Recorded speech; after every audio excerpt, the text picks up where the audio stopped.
it going, everybody? To be completely honest, I really had no idea this film was even coming out until very recently. I mean, Anthony over at Silver Screen Analysis, he did a trailer reaction for this film about a month ago. That's Escape Plan 2 Hades. I mean, don't get me wrong, I like the 2013 Escape Plan.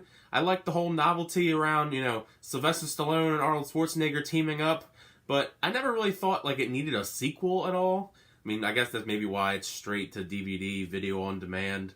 So, not only that, but Arnold Schwarzenegger isn't back. But they got back 50 Cent for a couple scenes. But, yeah, it's just Sylvester Stallone. And this time with no Arnold, they got Dave Bautista in his role. So, let's see how this goes.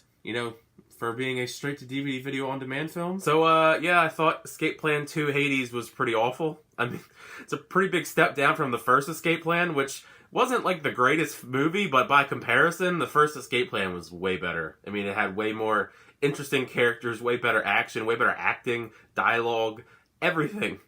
I mean, just to get this out of the way, just right off the bat, this film kind of baits and switches you because you see Sylvester Stallone and Dave Bautista on the poster, but neither of them are really in the movie that much. Sylvester Stallone is maybe in a couple scenes here and there until the hour mark in this hour-and-a-half long movie. So I really feel cheated because they're the main stars. They're supposed to be the main stars, but the story's really not about them. It's about his operative Shu Ren, I think that's his name, and his whole he's stuck in the prison and he has to try and get out. And basically the stuff from the first film, but it's him and Sylvester Stallone and Dave Bautista kind of are on the outside trying to break him out, but they're not really doing that much. I mean, I feel very cheated that there's very little Sylvester Stallone in this movie because it's one of the main reasons why anyone would probably be interested in it. It would have been okay if his character was even slightly interesting, but he's not. But neither is mostly anything in this film. It's pretty much just shoddy dialogue, horrible pacing, and it really drags for most of this film. It's only 90 minutes, but it feels like it's forever because this film is so poorly paced. And every character in this film, even Sylvester Stallone and Dave Bautista, they don't really do that great of a job either. Sylvester Stallone is kind of just sleepwalking his way through most of the scenes he's in. I mean, he has one or two okay scenes that are action-wise, but I mean, other than that, kind of just seemed like he was just collecting a paycheck. Dave Bautista, I mean, he's okay, but he doesn't do anything spectacular until maybe one or two scenes towards the end.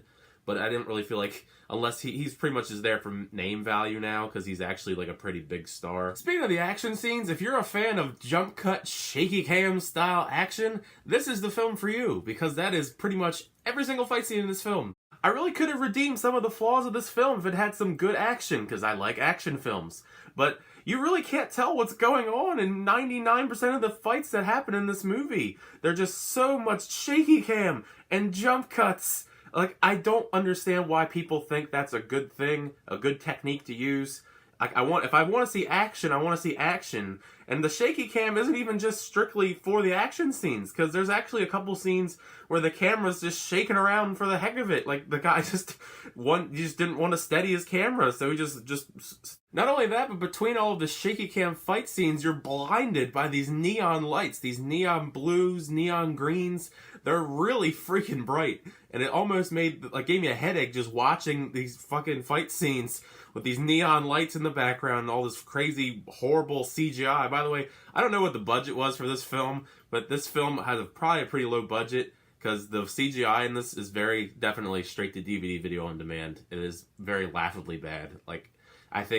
I know people that could make better special effects than what was in this film. The worst thing of all, though, is this film actually, at the end, leaves it open, pretty wide open, for a third film. And I think it's actually going to happen, because I think I remember reading that they've filmed it last year. They're starting to film it last year. So we're actually going to get another one of these movies. They really thought it deserved another one, with this quality involved. As if it wasn't already torture enough, I had to sit through this film. You have to make me sit through another one. I mean, if it wasn't obvious enough, I highly don't recommend this film at all. This was a very horrible watch for me. I really regret watching it, but I do this for you, the people. If you like Sylvester Stallone, he's in probably 15% of the movie, so I don't know why you'd bother with it. I mean, if you like this first Escape Plan, it's probably better if you just don't watch this one. Just leave your memories clean and just act like these movies don't exist. But yeah, thanks for checking out my review. It's kind of a rant, so sorry about that. I just really had a horrible experience with this film. Feel free to leave a like, hit that subscribe button to keep up to date with all my movie reviews, trailer reactions, unboxings, and all that jazz. But until the next time, I'll see you guys later.